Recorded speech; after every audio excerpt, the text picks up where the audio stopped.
When we think of pirates, we imagine the Caribbean, warm waters and buried treasure. But long before that, pirates wandered through the narrow streets of New Amsterdam, today's New York City, the bustling capital of the Dutch colony of New Netherland, with its territory spanning today's New York, New Jersey, Delaware, and Connecticut. I'm Yvette, this is Defragged History. Thank you for tuning in to the Pirates of New Amsterdam, a bonus episode of my New Amsterdam series. Links to the sources, music, and ways to support the channel are in the description.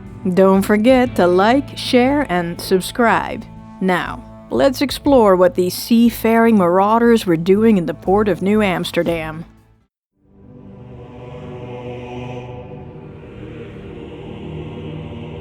In the 16th century, the Netherlands were caught up in a rebellion against King Felipe II of Spain, Lord of the Netherlands, who passed laws to crack down hard on heretics, aka Protestants. But his strict rule threatened trade, the lifeblood of the Dutch, and this rebellion sparked a war which lasted 80 years. Several years into the conflict, 7 of the 17 states of the Low Countries declared themselves independent and formed the Republic of the United States of the Netherlands. The Republic funded its war against the Spanish Empire with taxed income on international trade. In the harbors of Portugal, rebel merchants bought spices and other goods that Portuguese merchants brought in from the East Indies, which they repackaged and sold in Northern Europe at great profit. But when Felipe, King of Spain and Portugal, closed Portuguese ports to rebel merchants to undermine their war economy, the Dutch cut out the middleman and found their own way east. But competing merchant vessels fought each other more than they traded, and the Republic's government, the States General, combined all rivaling shipping companies together into one big trading company.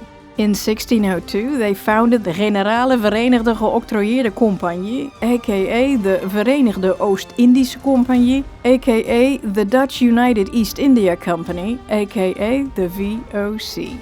The VOC merchants made trade deals with the locals and with their vast fleet gradually pushed the Portuguese out of the spice trade. But the company was also part of the Republic's war machine, with a right to fight off any enemy vessels, wage war, and establish colonies. In 1608, VOC merchants, wanting to undermine the Spanish Empire's trade, enlisted the help of the experienced and ambitious English Captain Henry Hudson to find them a quicker route to the East Indies. Captain Hudson had strict instructions to find a northeast passage, but when he encountered ice, the captain turned his ship the halve maan around and headed west to find a more southern route. Following the directions of Captain John Smith in the English Jamestown, Virginia, Hudson entered a bay to Virginia's north and sailed up a river, now called the Hudson River, hoping to find that elusive northwestern passage. But the captain had to abandon the mission when the river became too shallow to continue. Underway, the explorers met a lot of Native Americans who had settlements along the riverbanks. They fought some of them, befriended most others, and seeing trade potential for the much-coveted beaver fur in Europe, Captain Hudson claimed the territory for the Dutch merchants. However, the VOC folks weren't interested in the beaver trade and dropped Hudson. Other enterprising Dutch merchants founded the New Netherland Company and sent captains to chart the area, claim it, and occupy it. The New Netherland Company was replaced in 1621 by the West India Company that the Dutch government created to execute 3 missions: trade in Africa and the Americas, to undermine the salt, sugar, and transatlantic slave trade of the Spanish Empire, and piracy, or rather, privateering.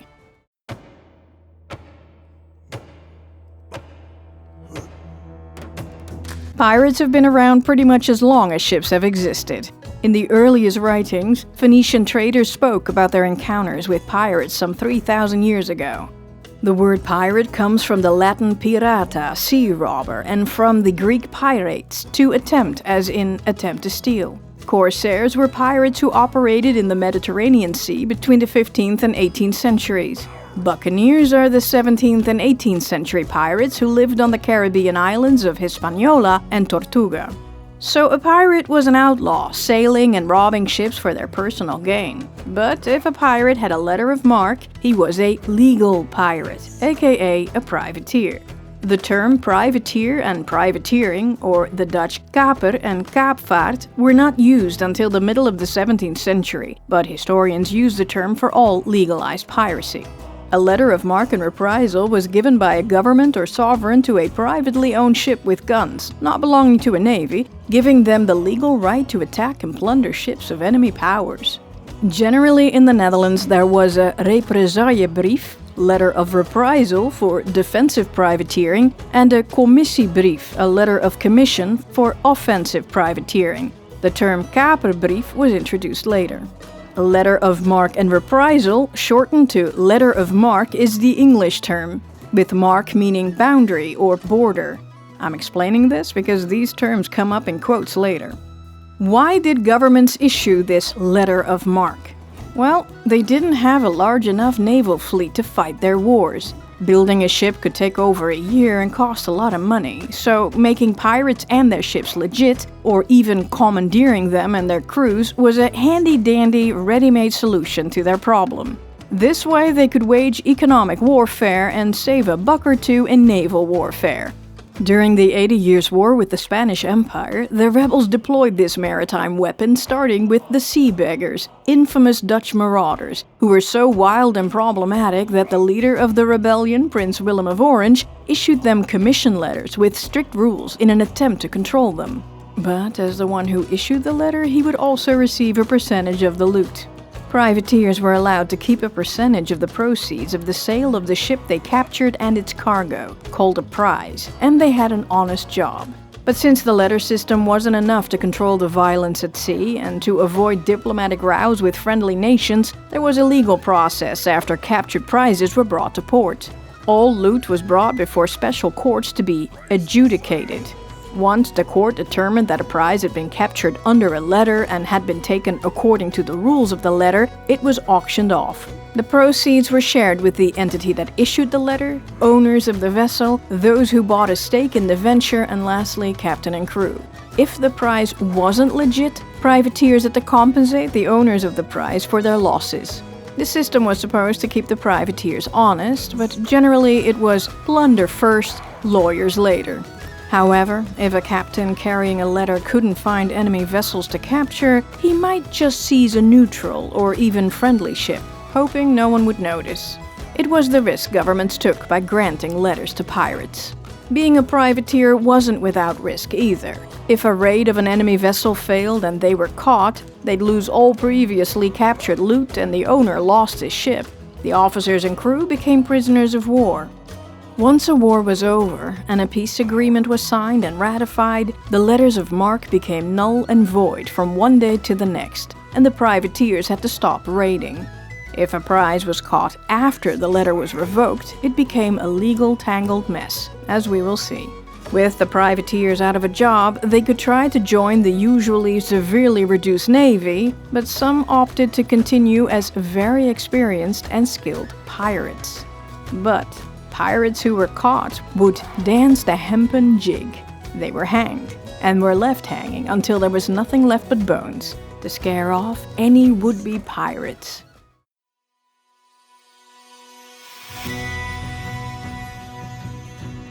The West India Company, more so than the East India Company, is generally considered the armed wing of the States General, taking their war with the Spanish Empire truly global.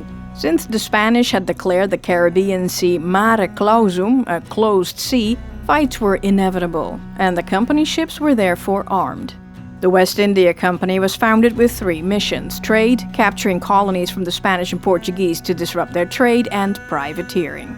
Many West India Company merchant warriors looked to establish trading posts to set up shop, claiming Caribbean islands and exploiting New Netherland. But often they seized existing trading posts, which was a lot harder and more expensive to do. It was relatively easy to conquer the badly protected sugar-producing colonies on the Brazilian coast from the Portuguese. It was also relatively easy to grab the Portuguese slaving posts in West Africa. The company wasn't into the slave trade yet, but this would disrupt the flow of black workers for these sugar plantations. However, the Spanish-American colonies had no such plantations that could be plundered. The main source of income for Spain were the silver mines far inland in Peru and Mexico. Company ships couldn't reach them, and deploying an army to seize them would be far too costly in terms of money and lives lost. The company went for the next best thing. Their fleets would raid the ships transporting the silver and other valuable goods to Spain. Privateering was the easiest of all three and the most lucrative. Despite the Dutch Admiralty's wishes, the States General had granted the West India Company the right to issue letters of marque and act as a prize court. For a bond of 12,000 guilders, the company authorized private individuals to engage in privateering within its charter territory. The company itself launched both large privateering expeditions and smaller squadrons to plunder the islands and coastal regions in the Caribbean and the sugar ships coming from Brazil. While the entire Atlantic Ocean was the company's playground, privateers mostly held up in the Caribbean.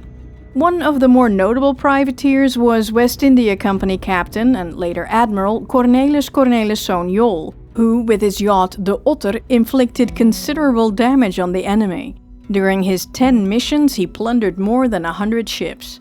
Already on his first expedition, he brought the company 1,000 chests of sugar, 100 chests of tobacco, and a large shipment of Madeira wine. Captain Jol's nickname was Houtebeen, wooden leg. After he'd been wounded in a battle, he had one of his legs amputated, and he walked with a wooden cane. Jol was world famous and feared in his time, and his name still appears in a Spanish children's song, where Jol, or Pi de Palo, is portrayed as a boogeyman. However, Jol was known for his humane treatment of crew and prisoners of war. The company's main aim was La Flota, the Spanish silver fleet, which sailed from the Americas to Spain. Its loss would be a massive blow to the Spanish treasury and decrease their funding for their war against the Dutch. Captain Jol made several attempts to capture La Flota, but he failed because of mutiny among the captains in his fleet. In the end, only West India Company Admiral Piet Pieterszoon Hein succeeded in capturing the Tierra Firme section of the Silver Fleet in the Bay of Matanzas on the Cuban coast in 1628. The loot consisted of 177,000 Amsterdam pounds of silver, 66 pounds of gold, 1,000 pearls, and large quantities of indigo, blue dye, cochineal, red dye, silk, hides, and other products. The current estimates of the purchasing power of the entire loot of 11.5 million guilders is $500 million in today's dollars.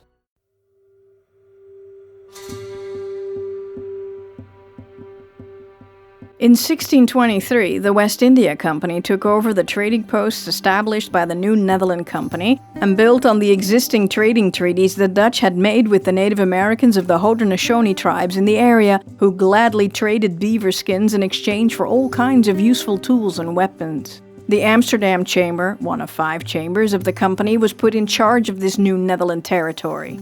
Peter Minuit, the second West India Company director in charge of New Netherland, made a treaty of mutual assistance with the Native American tribes of Mannahatta-a-Nung, or Manhattan Island.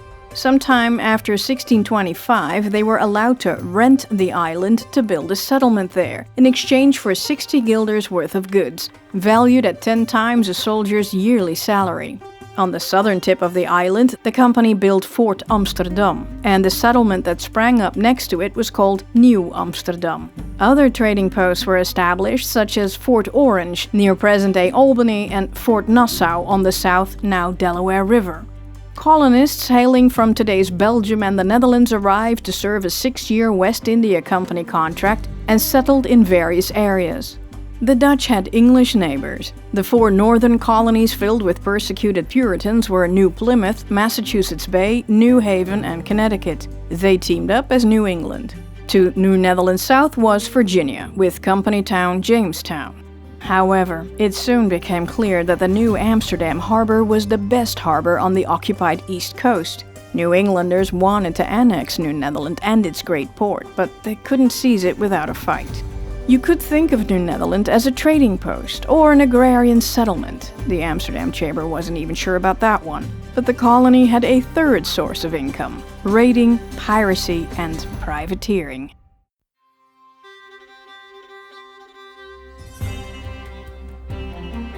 New Amsterdam became a key port in the transatlantic trade, connecting West Africa, the Caribbean, and New Netherland to Europe. And pirates knew it. And New Netherland knew it. All its forts had cannons to defend against European pirates and privateers, not the Native Americans.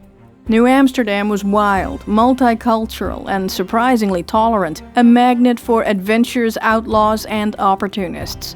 Pirates and privateers alike found shelter, a market, and business partners. There were also smugglers who traded with the Native Americans behind the company's back. The company had few means to stop any of it.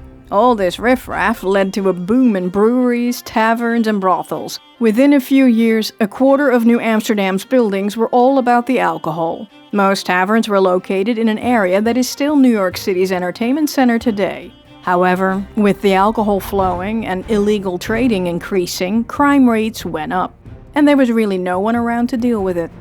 Since the early New Amsterdam residents were more company employees than citizens, there was no official legal system and no real government. The West India Company's ship rules became land rules, but they soon proved unworkable for the landlubbers. The company council in New Amsterdam made new laws on the fly, rules for curfews, alcohol sales, barroom brawls, adultery, interracial relations, lewd behavior, and violence. New Amsterdam had no prison yet, so the punishments were creative. Branding, whipping, ear removal, tongue piercing, and hanging were meant to scare everyone into good behavior. Dutch privateers had been in the Caribbean from the West India Company's inception in 1623. They brought cases of indigo, salt, sugar, and pieces of eight, but also confiscated slaves bound for the Caribbean salt fields, to be fenced by Dutch merchants. This began as early as 1627, when a privateer from the Zeeland Chamber of the West India Company attacked a Portuguese fleet. The privateers took 22 men with the sole purpose of harming the enemy. They transferred the men to the yacht Bruinvis, owned by the Amsterdam Chamber, which brought them to New Netherland in August. After that, the shiploads kept on coming.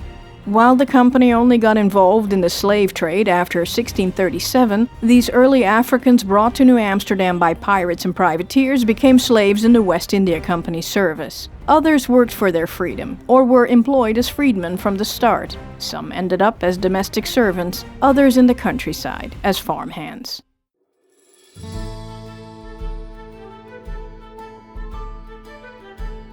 Privateering was a legitimate business that came with a proper administration. In New Netherland, all incoming privateers had to record their captured prizes with the West India Company secretary in New Amsterdam, and the process of determining whether the prizes were legitimate began. There were a lot of laws concerning the division of prizes and the behaviors of the crew and investors. Several New Netherland colonists participated in the raids, either acting in their own name or on behalf of the merchants who hired them. Many more colonists purchased shares of the privateers. For instance, New Netherland residents Reverend Jonas Michaelius, Abraham Pieterszoon, and François Vessart, all mill owners, had shares in privateers. They invested their prize money in their own mills. Apparently, West India Company Director Peter Minuit sent company secretary Jan van Remunde to blackmail the mill owners. They had to give part of their profits to the director. When Pieterszoon and Vessart refused, Remunde tortured two of their apprentices into bad-mouthing the two. Then the two mill owners promptly lost their contracts to supply their flour and biscuit to the company and its men. The mill owners complained to the company directors in Amsterdam about Remunde's disgusting behavior and Director Minuit's shameful conduct. They argued that earning prize money from ships was quite common. It was a way for the colony's poor residents to earn a few extra bucks. Well, more than a few bucks. The prizes brought in by either privateers or pirates became a crucial part of the colony's survival, even growth. Also, wasn't privateering the core business model of the West India Company in the New World? Due to this and Director Minuit's many other shenanigans, he was fired. And on April 16, 1633, the company ship the Zoutberg arrived in New Amsterdam, bringing the new company director, Wouter van Twiller. Underway, the Zoutberg had captured a yacht they called Hope, laden with sugar. It's unclear where Hope came from, but since it was carrying sugar, it had to belong to the Spanish Empire, the enemy. The Zoutberg then went on a privateering trip to Brazil, capturing several Portuguese vessels before returning to the Republic.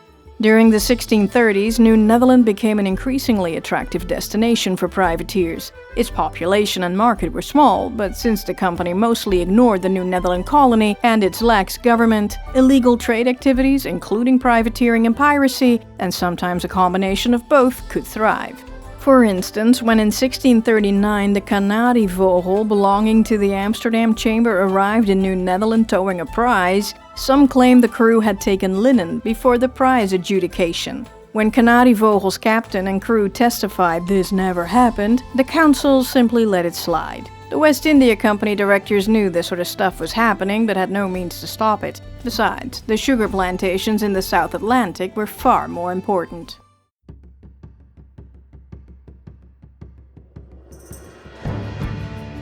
In 1630, West India Company Admiral Hendrik Lonck had captured a part of Brazil, and from there the Dutch started pushing the Portuguese out. During the battles, the sugar plantations were destroyed, and the company didn't have a large enough fleet, so they had to hire private ships to supply the colony. While privateers had caught many ships, even after the deduction of costs there was still plenty of money left, the cost for defending Brazil ran very high. By 1636, the West India Company had a debt of 18 million guilders. In 1637, the company sent a governor to Brazil, General Johan Maurits von Nassau-Siegen, a cousin of Prince Frederik Hendrik of Orange, with 3,000 troops to drive out the Portuguese for good. By the end of the year, nearly half of Brazil was in Dutch hands, and it was now called New Holland. To increase income from Brazil, the company needed colonists to settle there, but few were interested because of the exorbitant shipping fees. So, the West India Company gave up their monopoly and allowed private trade, hoping to make the colony more attractive to colonists. Meanwhile, the Amsterdam Chamber recalled New Netherlands director Wouter van Twiller for failing to turn a large enough profit for the company, failing to stop the English from encroaching on New Netherland territory, and failing to stop the dismissed and disgruntled ex-director Minuit from bringing the Swedes to the New Netherland Delaware region to set up their own colony, Nieuwe Sverige, New Sweden. They sent over another inexperienced director, Willem Kieft, to replace him. Soon after, the West India Company also lifted the monopoly for New Netherland in a bid to increase migration so the English would stop encroaching. This Vrije Neringh, or free-for-all, brought in a whole new set of unseemly folk. To counter the effect, the company at last announced official privateering regulations for New Netherland. New Netherland colonists sailing between the colony and the Republic and along the American East Coast from Newfoundland to Florida were allowed to engage in privateering expeditions. All captured prizes should be taken to the New Netherland Council for adjudication. 1/3 of the yield would go to the company, the Prince of Orange as Captain Admiral of all fleets, and the Republic. The remaining 2/3 would go to the ship owners and crew. Then privateering land suffered an unexpected blow. In December 1640, Portugal revolted and declared itself independent from Spain. Initially, the Dutch rejoiced that the Portuguese were sticking it to their arch-enemy, the Spanish, but their smiles faded when Portugal demanded restitution for their lost territories. Portugal needed some time to re-establish itself as a trading empire and wanted to arrange a truce with the States General. The VOC and the WIC pleaded with the States General not to accept it. Their successes in the East and West Indies had come at the expense of the Portuguese, not so much the Spanish. Despite the trading company's opposition, the States General ratified a treaty in June 1641. The privateering of Portuguese sugar and slave ships was temporarily suspended. All the Dutch privateers could do was to find Spanish ships, and those were hanging out in the Caribbean. It was then that the privateer Garce showed up in New Netherland.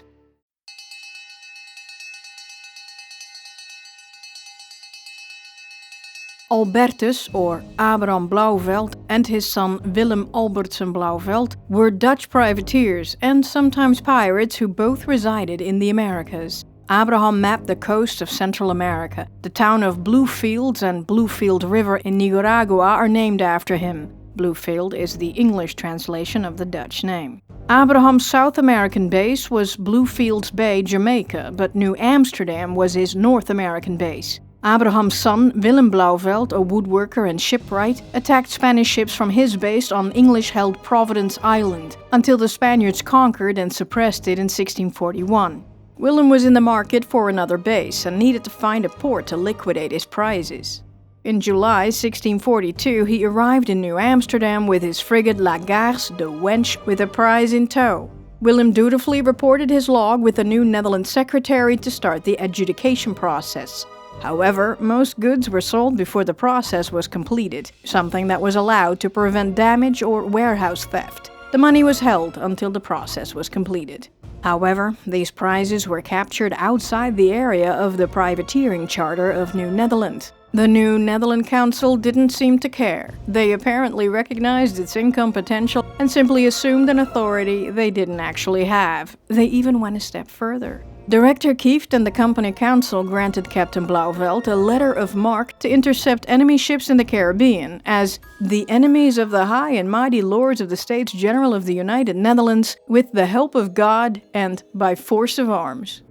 While Blauvelt may have visited New Netherland to gauge the potential for trade, aka a loot dumping port, he ended up with something far more valuable: investors. Wealthy New Amsterdam folk like Augustin Heerman, Jacob Stoffelsen and Antony Krol invested in his pirate missions for a share of the stolen loot. With full support of the colonial government in his pocket, Captain Blauvelt headed out again. On May 29, 1644, an excited crowd gathered on the docks of New Amsterdam to welcome La Garce, bringing in 2 Spanish barks. One laden with sugar, tobacco and ebony wood, the other one laden with 200 jugs of wines. 3 days later, the New Netherland Council proclaimed the prizes good. If anyone objected, they had 14 days to protest. Since no one could cross the Atlantic in 2 weeks, Blauveld's prizes were officially declared good. After each voyage, more and more local investors signed up to help finance La Garce's expeditions for a share in a Spanish prize ship and its cargo. Colonists who could not afford to invest and adventure seekers signed on as crew members. We know Pieter Janssen did. He left a will and power of attorney for his house and a lot in Manhattan, and all he shall earn from his currently planned voyage. On September 12, 1644, La Garce prepared for another mission. The privateer became embedded in New Netherland society, with crew members giving powers of attorney to Manhattanites to collect their share of the prize while they were away. A few crewmen paid for the care of an injured buddy, Cornelis Doele, who stayed behind for surgery. La Garce returned to New Netherland with a prize in January 1645. Then they apparently took a break. The Portuguese situation in Brazil had become unclear, and they decided to wait it out. La Garce sailed out again in 1646. On May 7th, Blauvelt captured a Spanish bark, San Antonio de la Habana, sailing from Campeche to Havana. By July, La Garce brought the prize laden with sugar and tobacco to New Amsterdam. On August 2nd, 1646, Director Kieft and the council issued proclamations to the community announcing La Garce's latest conquest, captured with the help of God, before declaring the bark and its cargo legal prizes. Colonist Govert Aartsen partnered with Philip Janssen to buy the San Antonio de la Habana, and it appeared this ship also went privateering. In late 1646, Director Willem Kieft, in the name of the Dutch West India Company, partnered with 10 others and 5 crew members as an investor in La Garce. Among them are familiar names for those who have watched my New Amsterdam series: Jan Janssen Dam, Jacob Wolfertsen van Kouwenhoven and Maarten Krijgier. They each held shares ranging from 1/8 to 1/32nd part. The excitement of La Garce's exploits also spread north. Harmen Meinertzoon van den Boogaard, commissary of Fort Orange, and Cornelis Antonis of Rensselaerswijk bought shares totaling 1,400 guilders. Those who saw the series might also remember that van den Boogaard had joined several privateering expeditions a few years earlier. Meanwhile, La Garce headed for the Caribbean again to hunt for prizes for its eager investors.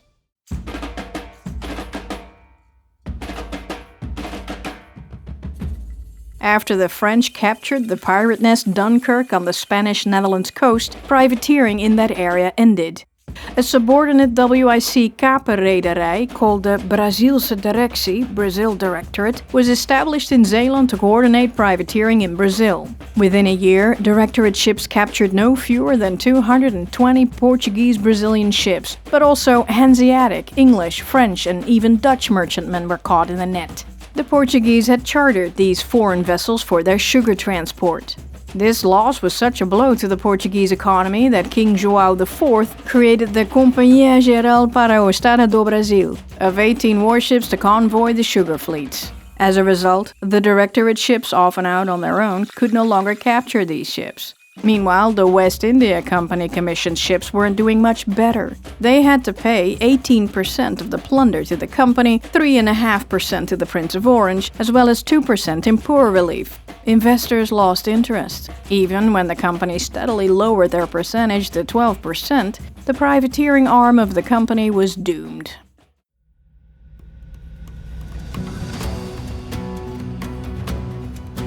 West India Company Director Willem Kieft had plunged New Netherland into a devastating war with the Native Americans, destroying the colonists' livelihoods and their families. The States General pressured the Amsterdam Chamber to recall Kieft over this Kieft's War. In May 1647, Director General Pieter Stuyvesant, the highly experienced West India Company governor of Curaçao, arrived in Manhattan to straighten out New Netherland once and for all. Stuyvesant was also called Peg-Leg Pete because he'd lost his right leg during a failed siege of St. Martin and wore a prosthetic wooden leg decorated with silver bands. He arrived in New Amsterdam from the Republic by way of Curaçao, possibly to wrap up a few things when his fleet encountered the Liefde at St. Christopher. Stuyvesant found the papers weren't in order and he confiscated the vessel on the spot. The Director General found New Amsterdam an inch away from falling into ruin. Stuyvesant told his board they needed a school, church, sheet piling, a pier, and similar highly necessary public works and common buildings. And he wanted it done yesterday. But the Director General needed money to complete all these works. Apart from raising taxes, he also sent out ships to go privateering. He ordered the equipage master Paulus Leendertsen van der Grist to prepare the Grote Gerrit, the Kat and the Liefde for the increase of trade commerce of this country to cruise against our common enemy, the Spaniards in the West Indies, and bring home Spanish prizes. The Grote Gerrit was sent to Boston to trade and victual, but the Kat and the Liefde went privateering. Both ships arrived in Curaçao in February 1648, but remained there because both crews had fallen ill. On July 2, 1648, the Kat brought a Spanish bark, the Nostra Senora do Rosario, laden with hides and, this didn't appear in the public proclamation, pieces of 8 and pearls to New Amsterdam. The Liefde hadn't brought in any prizes and was deployed behind Sandy Hook in today's New Jersey to catch guns and ammo smugglers. The Liefde was sent to procure salt, but was sold a month later because of her unseaworthiness.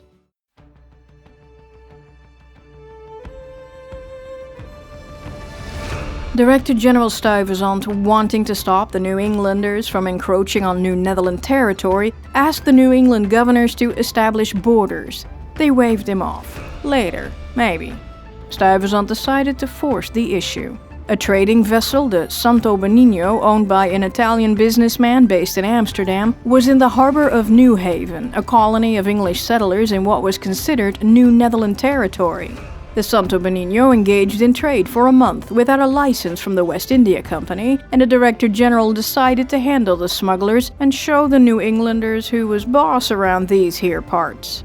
The West India Company had just sold a Dutch ship, the Zwol, to the Deputy Governor of New Haven, Theophilus Eaton. Stuyvesant sent the Zwol over, stuffed Trojan horse style with soldiers. Captain van der Grist pulled up alongside the Santo Benigno in New Haven harbor, and the soldiers emerged, jumped aboard, and cut the ship's lines. Van der Grist left the Zwol behind for her new owner, took command of the Santo Benigno and piloted her out to sea and on to New Amsterdam before the English even knew what hit them. Eaton fumed that the Director General was a disturber of the public peace by making unjust claims to our lands and plantations, to our havens and rivers, and by taking a ship out of our harbor without our license. Stuyvesant replied that the ship was legally confiscated. It was a Dutch ship, it had violated Dutch laws in what the Dutch regarded territory that was theirs by first right of discovery. In December 1649, Stuyvesant confiscated the Jonge Prins van Denemarken, suspected of trespassing. The company directors got nervous. They told Stuyvesant that while he claimed the Liefde, Santo Benigno and Jonge Prins were lawfully and properly confiscated, the company was called to account about it, and the lawsuits were not looking good. For instance, the owners of the Liefde demanded 10,000 guilders. But since there were no records of any prize adjudication for it, and the owners couldn't say what its cargo had been, the lawsuit might fizzle out. They wondered why Stuyvesant never seemed to follow proper procedure. Why had the pieces of 8 and pearls from the Kat not been reported? The Director General had to investigate it and admonish the fiscal to do his duty.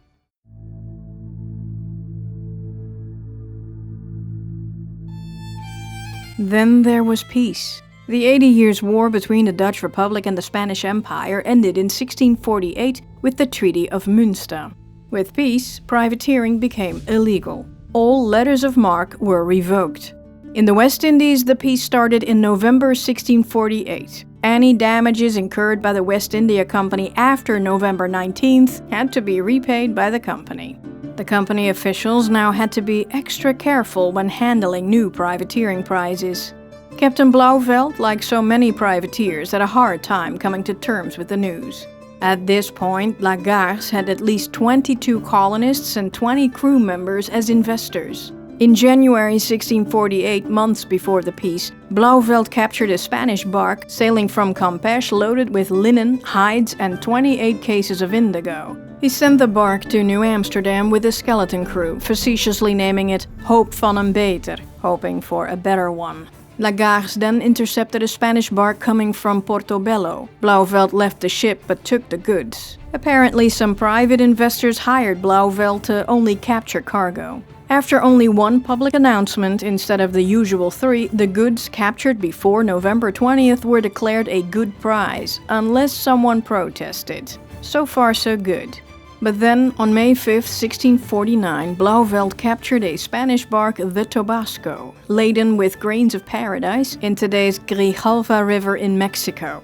About 11 o'clock at night, the said Captain Willem Blauvelt hoisted the prince's flag aloft and at the stern, and Blauvelt's quartermaster, named Gerrit Hendrikszoon, called, "Flip! Flip!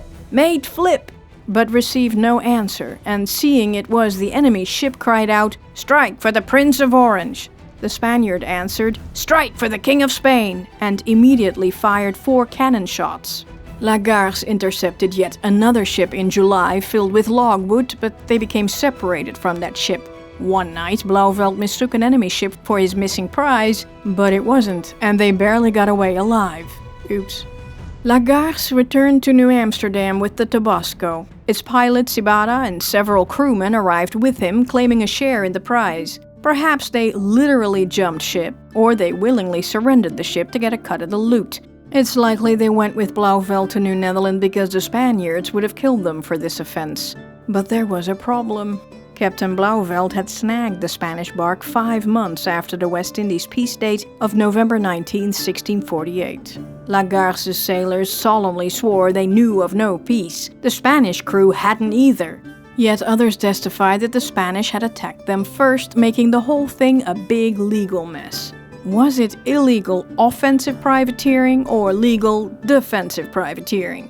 Director General Stuyvesant didn't issue the usual celebratory proclamations, and his council denied the Tobasko's prize status. It was their bounden duty to abide by the Articles of Peace. The council impounded the ship's cargo. They would investigate and ask their West India Company bosses what to do. Garce's crew and the voyage's investors were fuming. One of Garce's owners hired lawyer and schout-fiscaal of Rensselaerswijk, Adriaan van der Donk, to help untangle the mess, until he left for the Republic to secure New Amsterdam its city status. Months later, no one had come forward to claim the Tobasko, but the company directors told Stuyvesant to hold the cargo anyway.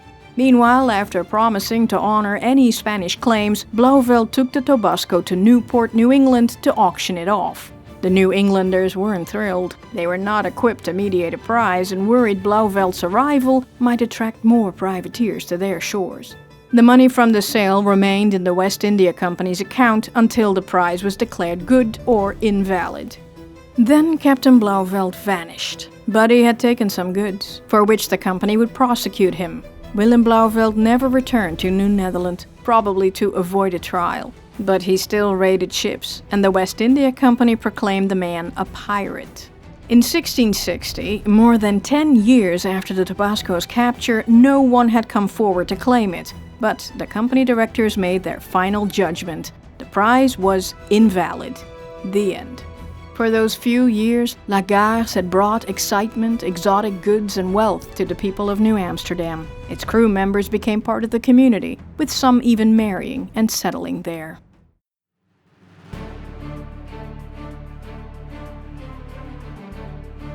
In 1652, another headache for the West India Company sailed into New Amsterdam. A group of powerful Amsterdam and Haarlem merchants had hired Pieter Dirkszoon, who lived both in Old and New Amsterdam, and his ship Den Waterhondt to sail to North America on their behalf. While crossing the Atlantic, Den Waterhondt captured the Portuguese ship Nossa Senhora dos Remedios, loaded with sugar, heading from Brazil to Lisbon. The prize was taken to New Amsterdam, where the sugar was auctioned with the support of the council, raising 14,500 florins. What worried the company was that Den Waterhondt had orders to sail to New Netherland to try to find advantageous return cargo. But it had no letter of represaille for defensive privateering and no commission letter for offensive privateering, making it a pirate vessel. But then the New Netherland Council granted Dirkszoon a commission after the fact, meaning that the West India Company now owned the prize, not the merchant group that had sent Den Waterhondt out. The directors in Amsterdam freaked out. The Dutch government was in peace talks with Portugal to end their on-again, off-again war. This could become a diplomatic row and ruin everything. And of course, the company was being sued by the Portuguese owners of the ship. They had to put an attachment on the sugar, claiming since the captain did not have a proper commission of reprisal, he was to be punished as a pirate. They reprimanded Director General Stuyvesant for once again failing to provide much clearer proofs and causing them nothing but great trouble, with all his willy-nilly confiscations and irregular record-keeping. If anyone needed any proof that the council didn't record all prizes brought into New Amsterdam, then Waterhondt's prize adjudication was never registered. So, even though there are no records in New Amsterdam, both pirates and privateers were welcome, as long as they brought in the goods and beefed up the economy. Fortunately, the company won the Remedios lawsuit. They got away with that one, but Stuyvesant was urged to do better, especially with the Portuguese prizes. Suddenly, the New Netherland records showed a steep decline in privateering activity. There was a very good reason.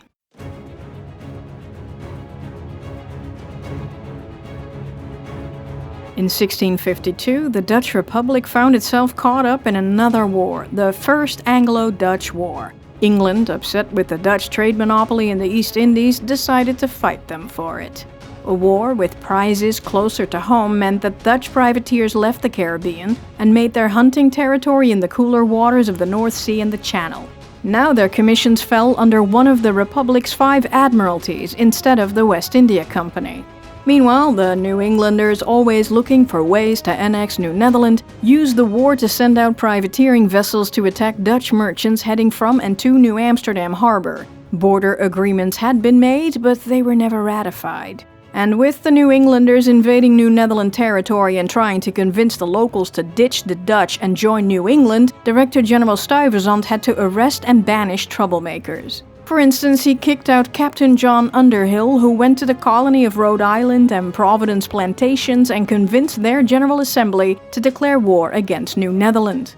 Rhode Island gave Thomas Baxter a letter of marque and he became a privateer, but he privateered against Dutch ships and pirated English vessels. Then, on May 19, 1653, Boston made Underhill captain of the land forces and told him to relieve the English on Long Island from the cruel tyranny of the Dutch power at the Manhattoes and to bring the Dutch to conformity to the Commonwealth of England.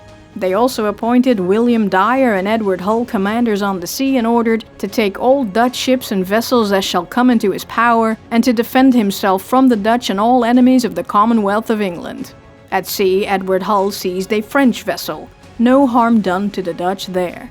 After the Battle of Scheveningen in the Anglo-Dutch War, the Dutch deployed smaller warships to raid and capture some 440 English merchant vessels. A Dutch encirclement crippled English trade worldwide. The VOC blocked English trade in Southeast Asia, Dutch privateers blocked the English from doing business in the Mediterranean, and Denmark, a Dutch ally, blocked English shipping in the Baltic. Meanwhile, the Dutch merchants were constantly raided by English privateers. While the Dutch merchant fleet was 3 times larger than the English, they lost some 1,200 ships of all sizes to these legalized pirates. With New Netherland in great danger and imminently exposed to invasion, the West India Company sent 5 or 6 ordinary but well-manned frigates to use Manhattan as a base for attacking English colonies. But the big takeover never happened. Not long after, the First Anglo-Dutch War ended, and right on cue, privateering returned to the West India Company's charter territory. Meanwhile, the on-again, off-again war with Portugal reignited. The Portuguese recaptured Brazil, and the Dutch privateers resumed Portuguese privateering. They captured slave ships off the coast of West Africa, and the company encouraged them to bring them to Curaçao, the slave processing hub for the company. But since the company wouldn't pay more than 150 guilders per slave, while much higher prices were paid elsewhere in the Caribbean, the company ultimately lost the last of its once lucrative privateering revenue. In New Netherland, one report on privateering activity was related to a local event, New Sweden.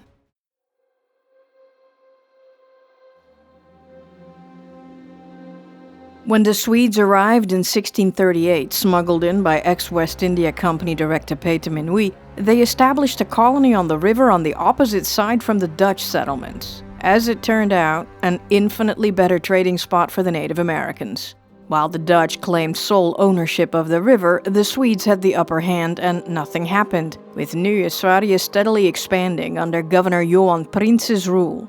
Early morning, May 31, 1654, Sergeant Gerrit Bikker and his garrison of 12 in New Netherland's Fort Casimir, a few miles below New Sweden's Fort Christina, saw foreign sails coming up the river. Bikker sent out a sloop with a small scouting party to check it out. It was a Swedish ship, the Örne, the Eagle, filled with several hundred colonists and a New Sweden governor, Johan Claesson Riesing, who'd come to replace Prince. Riesing told them their fort was on land belonging to the Swedish government and, well, back in Europe, the Dutch and Swedes were embroiled in an informal trade war because Denmark. Bikker only had a small garrison, no ammo, and no means to resist a Swedish takeover. He surrendered Fort Casimir, which Riesing renamed Fort Trefaldiet, Trinity, since it was taken on Trinity Sunday. The Dutch were allowed to stay, but they had to live under Swedish rule. Riesing sent a polite letter to Director General Stuyvesant. "Hey, I got your fort." Stuyvesant's rage was only matched by the residents' fury, who gathered at Fort Amsterdam to protest the hostile takeover. "Let's go and grab those Swedes by their little meatballs." Stuyvesant assembled a war council and received orders from the West India Company directors to gather an army and take back Fort Casimir, kick out the Swedes, and reclaim New Sweden for New Netherland. They sent 2 ships, Koning Salomon and de Grote Christoffel, to help. A little later, they sent out an actual man of war, De Waag, used this ship to wipe them all out. The New Netherland War Council rented or commandeered 4 additional ships. One of the commandeered ships was a French privateer, the galleot L'Espérance, with its captain Jean Flamand, who had come to New Amsterdam from Martinique. The company promised to compensate the captain for any damages incurred during the expedition. The Director General took the 7 ships and some 700 men to vanquish the Swedes. The Swedish defenses were nowhere near a match for the oncoming force. Stuyvesant's troops not only retook Fort Casimir, but also New Sweden's Fort Christina. And so, after 17 years, New Sweden was gone. You can get the full story in Defragged History series about New Amsterdam. The following month, a dispute arose between Flamand and the New Netherland Council, who put a hold on L'Espérance. Flamand protested the hold and demanded the compensation for his service, the use of his ship, and the expenses incurred by him and his crew. Well, the council had already paid him money. It's not their problem. Flamand disagreed with the sum. As for the hold, the council received testimony and evidence that the ship was stolen. L'Espérance was in fact the Dutch galleot the Sparver, which had supposedly been overpowered in Brazil. However, several Frenchmen declared that Flamand had bought the ship from Louis Cacqueret de Valminière, the governor of Martinique. Flamand had the receipts to prove it. Unable to refute the evidence, the council released a hold on the ship and L'Espérance left. It never returned.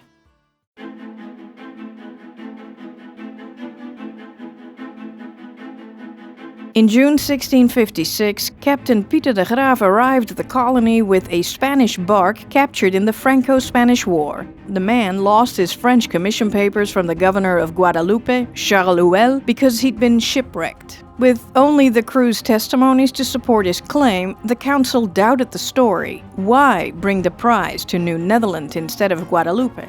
The Dutch, fearing breaking the Treaty of Münster by allowing a Spanish prize to be sold in the colony, seized the bark and gave de Graaf a year and 6 weeks to prove his commission. The Graaf apparently never did. Meanwhile, the Dutch held on to the prize, despite it belonging to France if the commission was legit, or belonging to Spain if the prize had been pirated. Well, the Dutch were in fact allowed to adjudicate prizes under commission from allied states, in this case France. This rule had been applied before. Spanish pilot Juan Gallardo Ferra of Sanlúcar de Barrameda claimed he'd been unlawfully deprived of 44 slaves by one Geurt Thijssen, who had brought them to New Netherland back in 1652. The council dug through the records and found a report saying that Captain Sebastiaan Raaf and his lieutenant Jan van Kampen had seized Juan's ship and the enslaved. However, as far as they could tell, neither Raaf nor van Kampen had ever been to New Netherland. Sebastiaan Raaf may not even exist. Instead, there'd been a privateer called de Zwarte Raven, commanded by Captain Geurt Thijssen and his lieutenant Pieter Jacobsen, with a commission from Novice Poissy, the French governor of St. Christopher. The report was a bit of a mess. However, since France and the Republic were allies, the council had validated the commission on behalf of France. Thijssen sold some enslaved to the New Netherland colonists, and de Zwarte Raven sailed off during the winter and never returned. Some of the slaves died by them, some had run away, and some had been repeatedly resold. The council could not take from anyone what they had bought. Furthermore, they had no idea how many enslaved or other goods were sold in the colony, and they couldn't hold privateer Thijssen to account either, since they didn't know where he was. Ferra waited years for an answer and then left, broke and destitute. The outcome of his claim is unknown. But the New Netherland Council paperwork was not up to snuff, and council members, aka investors, often turned a blind eye to dubious privateering practices.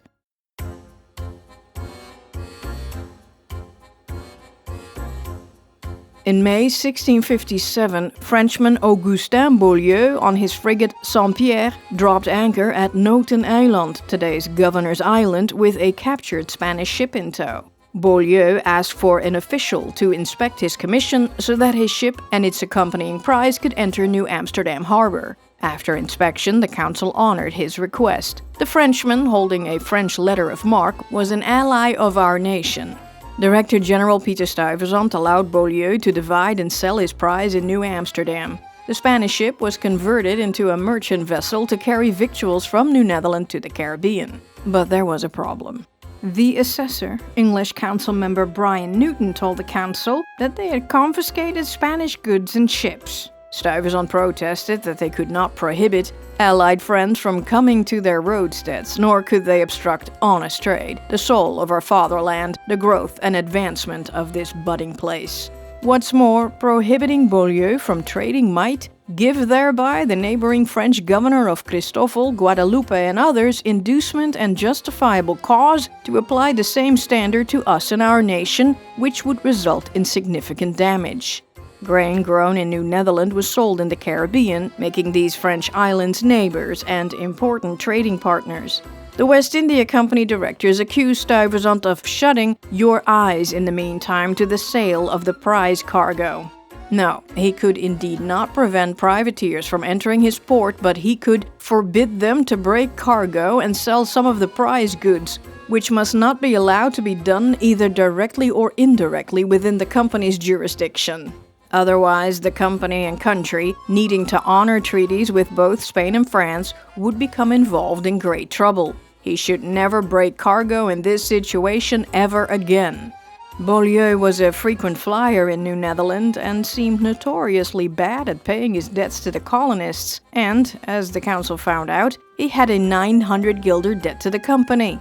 They took the privateer in custody, but Beaulieu said he would pay everyone respectably and honestly. He could square his account with the company with a boat worth 440 guilders, but it was currently in Curaçao, where Beaulieu also claimed to have 7,000 pounds of tobacco that could underwrite his debt. They let him go. When Stuyvesant wrote Curaçao's vice-director Matthias Beck about this matter, Beaulieu had just left the island with his goods. Beck hadn't known the privateer was so deeply in debt to the company. He proposed to use Beaulieu's 343 florin credit in Curaçao to pay toward the 900 guilders he owed New Netherland.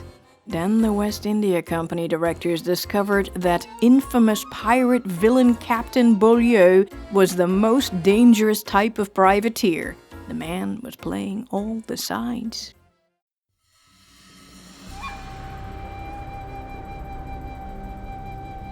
In the winter of 1659, a ship flying French colors arrived at the island of Grolle off the coast of modern-day Senegal in Africa, a central hub in the West India Company's transatlantic trade of gold, ivory, hides, and enslaved people. Augustin Beaulieu rowed ashore to meet with merchants and representatives of the trading company. After receiving the Dutch's help in procuring water and firewood from the locals, he treated them to a fine dinner of fowl and 4 bottles of French wine.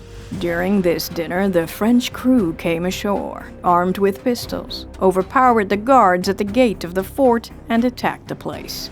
The Dutch, realizing they'd been betrayed, put up a fight, but they were soon overwhelmed and taken prisoner. Beaulieu quickly ran up the flag on the fort. Not the French fleur-de-lis, but a Swedish flag. Beaulieu not only had a French letter of marque, he also had one from King Karel X of Sweden, still at war with the Dutch Republic. Beaulieu's ship couldn't store all the thousands of hides and elephants' teeth stored at Grolle, so he and his men captured and appropriated Dutch merchant vessels. On January 1, 1660, after a storm scattered the privateering fleet, they ran into a frigate sailing with a commission from the Dutch Republic.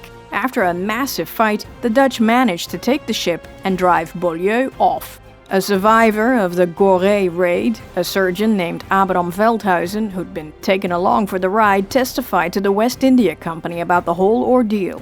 The company warned Director General Stuyvesant that this Captain Beaulieu switched sides on a dime, apparently carrying multiple commission letters from different sovereigns that he could use as he pleased. These were the most dangerous privateers, since nationality or state affiliation meant nothing to them. They could pick and choose which letter they used to capture any vessels. They were basically pirates.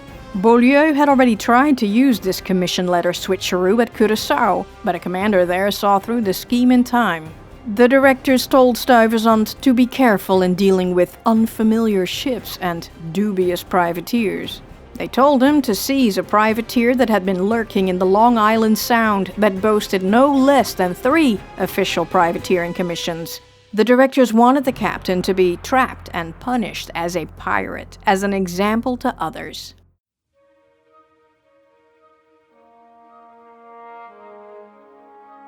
In 1664, everything changed. Despite all the New England land grab shenanigans, New Netherland was doing really well. The crops were bountiful, new immigrants arrived by the boatloads, and everyone was flourishing. The colony had 10,000 residents, 1,500 of whom lived in New Amsterdam. King Charles II of England and his court were green with envy over all that wealth, especially that river called Hudson's River, because that's where all the money was. They discovered that all the English colonies were on a landlocked shelf with no future potential. Also, they'd done the math. Most of the English trade went through Manhattan. The Virginia tobacco shipments alone cost the English traders £10,000 per year. King Charles wanted that land on the Hudson River, and the key to that river was Manhattan. But if they wanted to take Manhattan, they had to take all of New Netherland. On March 12, 1664, the King of England granted unto our dearest brother James, Duke of York, his heirs and assigns, the whole of Long Island, all the islands in its neighborhood, and all the lands and rivers from the west side of the Connecticut River to the east side of the Delaware Bay, aka all of New Netherland. The Duke of York sent a 4-ship fleet over to take care of it. While the New Netherlanders were warned a fleet was coming and started preparing to fend off an assault, George Downing, the English ambassador in the Republic, convinced the Dutch government and the West India Company that the fleet would only be used to get the increasingly independent New England Puritans back in line.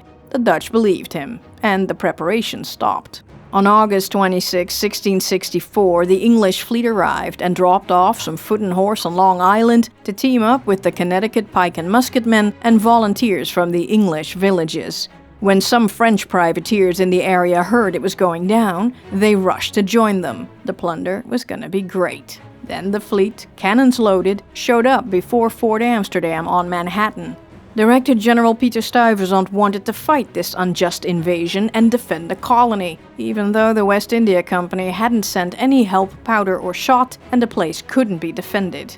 But the people of New Amsterdam, fearing a total destruction of their land and families, forced him to surrender the place. The terms were very generous. Everyone was allowed to stay, and the rules the Dutch had introduced, such as freedom of religion and freedom of the press, remained intact. New Amsterdam was named New York, after its new patron, the Duke of York, and the rest of New Netherland surrendered shortly after, though many places were plundered, breaking the terms of the surrender agreement.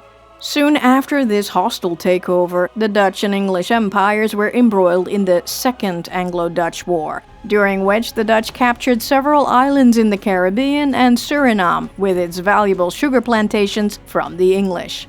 In the Peace Treaty of Breda, it was agreed that all could keep what they had captured. So, New England kept the former New Netherland colony, while the Dutch kept Tobago, Sint Eustatius, various West African trading posts, plus Suriname.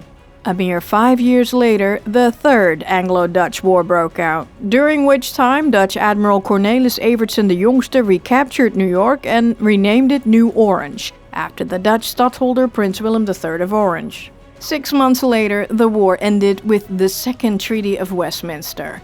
This time it was decided that everyone would give back what they had taken. So, the Dutch got their Caribbean islands back, but New Orange, formerly New York, formerly New Netherland, became English again. When King Charles died, his brother James, the Duke of York, became King of England. However, King James II was a Roman Catholic now in charge of a Protestant country. When he tried to push through Roman Catholic rule, some English Protestants contacted Prince Willem of Orange, grandson of King James I and married to James II's still Protestant daughter, to come and take care of James. The prince sailed over with a massive fleet and landed troops in England. James fled, while Willem entered London.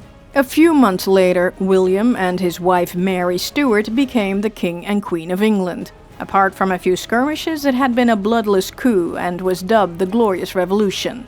Meanwhile, piracy and privateering continued in New York, with King William even granting letters of marque. For instance, to a certain captain named William Kidd.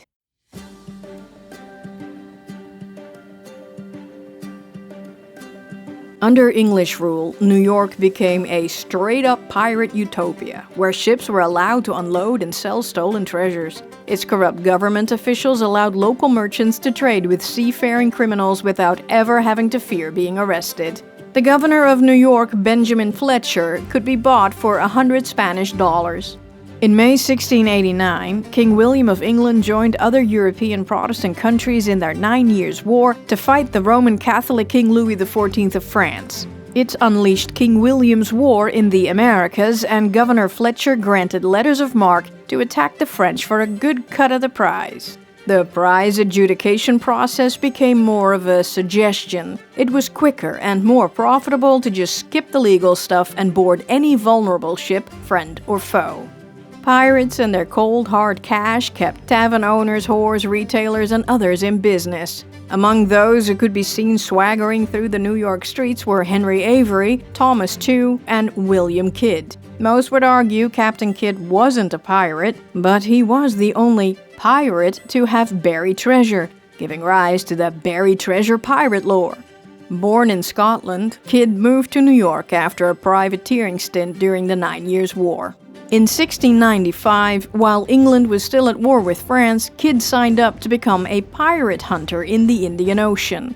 Pirates based in Madagascar had been harassing merchant ships of the English East India Company. The robbers on the unclaimed island were funded by Frisian-born Frederik Philipse, from when it was still New Amsterdam. He was an extremely wealthy man who owned vast stretches of land, a manor, was involved in the slave trade, and funded the construction of the old Dutch church at Sleepy Hollow, where he lays buried. Philipse didn't acquire his obscene wealth by legitimate means. While he never took to sea and plundered ships, he amassed a fortune off supplying the Madagascar pirates with guns, ammo, clothing, supplies, provisions, food, and more. So they didn't just survive, they thrived. Kidd's secret commission, issued by King William himself, instructed Kidd to attack all pirates and the French, but not to harm the king's subjects or allies. He had to return to England by the end of January 1696. But the deal Kidd made was not a regular privateering contract. For instance, he had to fund part of the mission, and if he failed to make a profit, he had to reimburse his secret investors. Also, he and his crew were only entitled to 5% of the loot. Owners of the English East India Company built a pirate hunting ship, the Adventure Galley, a 34-gun vessel with oars and sails, in King William's own shipyard, and sent Kidd underway to capture pirate ships and hang evildoers. While Kidd stopped many merchants whose papers were in order, he simply couldn't find any ship to plunder. Meanwhile, his ship was falling apart, and his deadline came and went. Finally, in February 1698, almost a year after his due date, Kidd and crew attacked and seized a merchant ship, the Quedagh Merchant. The ship was owned by Armenians, crewed by Moors, carrying Persian cargo, and its captain was an Englishman. But she was carrying a French pass, and since Kidd was allowed to attack the French, he figured good enough. What happened next is still debated today. Kidd claimed he was attacked by a pirate named Culliford, who took all the guns, powder, and shot from the Adventure Galley, then sailed off. With his ship falling apart, Kidd transferred everything the pirates left onto the Quedagh Merchant and burned his former flagship, but he also claimed it sank. But he'd also given it to his crew, who repaired the ship and went pirating. Kidd reportedly buried most of his earnings along with his logbook. No other pirate did this, because no other pirate had the strange deal he'd made. He decided to bring back the smallest amount of profit he could get away with and keep the rest. Since the logbook would reveal the actual numbers, he claimed the pirate Culliford also stole it. Nobody back home was happy. Piracy was getting out of control and the hunter had hunted nothing. Kidd heard in the Caribbean that the English government now claimed he was a pirate. The captain returned to New York thinking he could easily prove his innocence, but the English needed a scapegoat, and when Kidd handed officials the French license to prove his prize was legit, it promptly disappeared. He even tried to bribe officials he had a £100,000 treasure buried somewhere. Some say he also buried a little of it on New York's Gardiner's Island, hoping he would be spared the noose. He wasn't. He was sent to London, where he was tried and sentenced to be hanged as a pirate. When asked for his last words, he said, "I have nothing to say except that I have been sworn against by perjured and wicked people." On May 23, 1701, William Kidd was hanged, twice, the first time his rope broke. William Kidd's body was doused in tar and placed in a gibbet along the Thames for 3 years as a warning to fellow sailors that piracy would not be tolerated. The English crown no longer tolerated any pirate havens in its realm, and the crackdown began. The New York pirates moved south to the Carolinas and the Caribbean to make the pirating history everyone knows. However, privateering remained. When the 13 American colonies rebelled against the English, privateering was a vital element during the American War for Independence. The last pirate hanged in New York was Albert Hicks in July 1860 on federal charges of piracy, although New York State had abolished public executions long before that. Supposedly, part of Captain William Kidd's buried treasure, 121 pounds of pure silver, was found off the coast of Madagascar, but nothing is certain.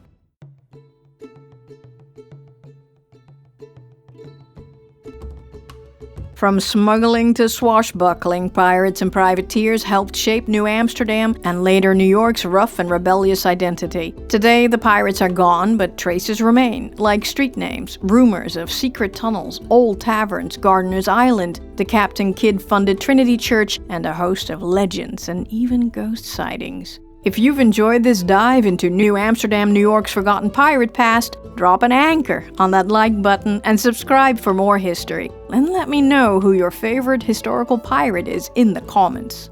To get the full history of New Amsterdam and the 80 Years' War with all the drama, fighting, and political wrangling that made Game of Thrones look like child's play, check out the New Amsterdam and 80 Years' War series, available in full on Defragged History's YouTube or wherever you get your podcasts. Thanks for listening. Until the next one.